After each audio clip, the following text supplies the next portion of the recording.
அச்சம் பிசகாமல் அதை அமல்படுத்த வேண்டும் என்று தமிழ்நாட்டில் உள்ள அனைத்து கட்சிகளும் கோரிக்கை விடுக்க வேண்டும்.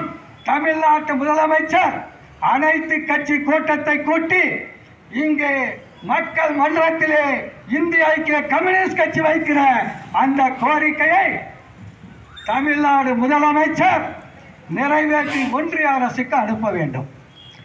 இப்படி மக்களுக்கு பிரச்சனைகள் இருந்து கொண்டிருக்கின்றன. ஒரு பக்கம் 2025ஆம் ஆண்டில் 25 லட்சம் பேருக்கு மாணவர்களுக்கு கல்வி கடன் வழங்கப்பட்டிருக்கிறது. அதற்கு முன்பும் வழங்கப்பட்டிருக்கிறது. கல்வி கடன் பெற்ற மாணவர்கள் பிஇ MBA போன்ற பொறியியல் படித்துவிட்டு வேலை கிடைக்காமல் 15,000 18,000 என்று ஓசூர் சிப்காட் பகுதியிலே, சென்னையிலே, திருச்சியிலே அவர்கள் வேலை இல்லாமல் அலைந்து கொண்டிருக்கிறார்கள். குறைந்த சம்பளத்திற்கு அடிமாட்டு விலைக்கு பொறியாளர்கள் சென்று கொண்டிருக்கிறார்கள். அப்படிப்பட்ட ஒரு அபாயத்திலே இன்றைக்கு இளைஞர் சமுதாயம் நெருக்கடிக்கு சிக்கிக் கொண்டிருக்கின்றன. வாங்கிய கல்வி கடனை கட்ட முடியவில்லை. அடுத்து அவனுக்கு பின்னால் படிக்கக்கூடிய தம்பியோ தங்கையோ மீண்டும் கல்வி கடன் பெறுவதற்கு முடியவில்லை. எனவே ஒன்றிய அரசு, எங்களுடைய மாவட்ட செயலாளர் தோழர் பிரதாபன் அவர்கள் குறிப்பிட்டார்கள், ஒன்றிய அரசு விவசாயிகளுக்கு மட்டுமல்ல, கல்வி கடனை தமிழ்நாட்டில் உள்ள அனைத்து இளைஞர்கள் பெற்ற கல்வி கடனை தள்ளுபடி செய்ய வேண்டும். அதற்கு முதலமைச்சர் முன்முயற்சி எடுக்க வேண்டும், சட்டமன்றத்திலே அறிவிக்க வேண்டும். என 110வது விதியிலே பல அறிவிப்புகள் வருகின்றன. 110வது விதியில எந்த விவாதமும் கிடையாது.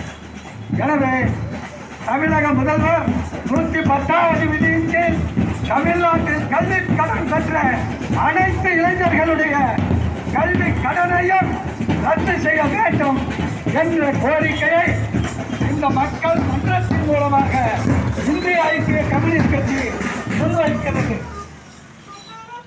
இன்றைக்கு உழைக்கிற மக்கள் வாக்களிக்கிற உரிமை சாமானிய மக்களுக்கு சமத்துவமாக வழங்கப்பட்டிருக்கிறது.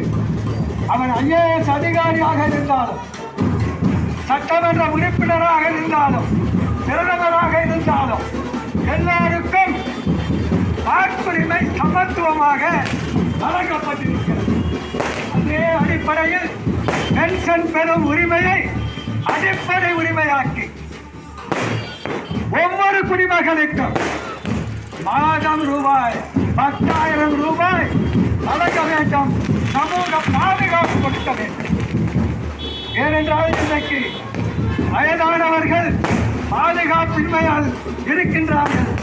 அவருக்கு மருத்துவ செலவுக்கு கூட அவர்கள் வழி இல்லாமல் இருக்கிறார்கள். சமூக பாதுகாப்பு 60 வயது முடிந்த முதியோர்கள் தமிழ்நாட்டிலே 1 கோடி பேர் இருக்கிறார்கள். அந்த 1 கோடி பேருக்கும் கொடுக்க முடியுமா என்றால் மாதத்துக்கு நீங்க 5,000 கொடுத்தாலும் கூட 65,000 கோடி ரூபாய் பட்ஜெட்டில் ஒதுக்கினால் தமிழ்நாட்டில் உள்ள அனைவருக்கும் எந்த நிபந்தனையும் இல்லாமல் ஓய்வூதியம் வழங்க முடியும்.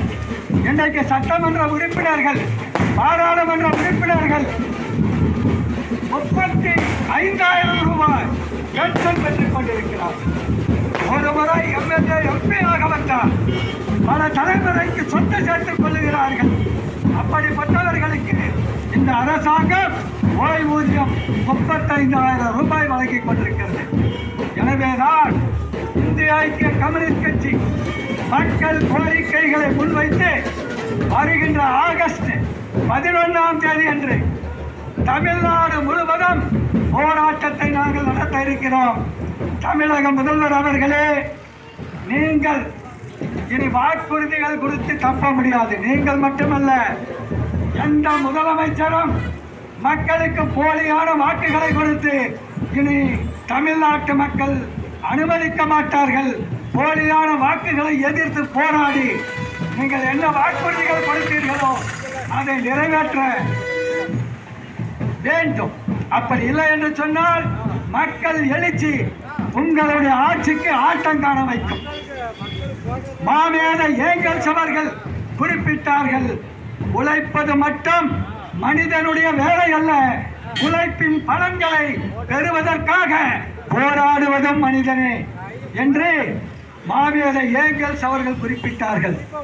அதே அடிப்படையில் ஓட்டு போடுவது மட்டும் மக்களுடைய வேலை அல்ல, ஓட்டு போட்டதனுடைய பலன்களை பெறுவதற்காக சாமானிய மக்களும் அணி திரண்டு போராடுவதன் மூலமாக இந்திய ஐக்கிய கம்யூனிஸ்ட் கட்சி புதிய சிந்தனையோடு புதிய அணுகுமுறையோடு நாங்கள் கோரிக்கை வைக்கின்றோம். அது சமூகத்திற்கான கோரிக்கை, சமத்துவத்திற்கான கோரிக்கை. இது ஐபிஎஸ் அண்ணாமலை போன்றோ அல்லது வேறு சில தலைவர்கள் மக்களை திசை திருப்புவது போன்றோ எங்களுடைய கோரிக்கை அல்ல. இது மக்களுக்கான கோரிக்கை. உழைக்கிற மக்கள், சாமானிய மக்கள், சிறு குறு பெரு வியாபாரிகள் அனைவருக்குமான கோரிக்கைகளை இந்திய ஐக்கிய கம்யூனிஸ்ட் கட்சி முன்வைக்கப் போகிறது. வருகிற செப்டம்பர் மாதம்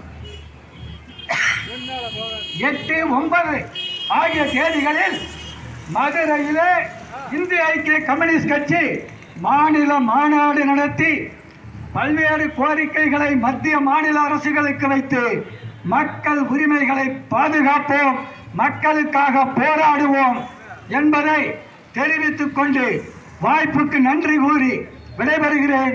வணக்கம்.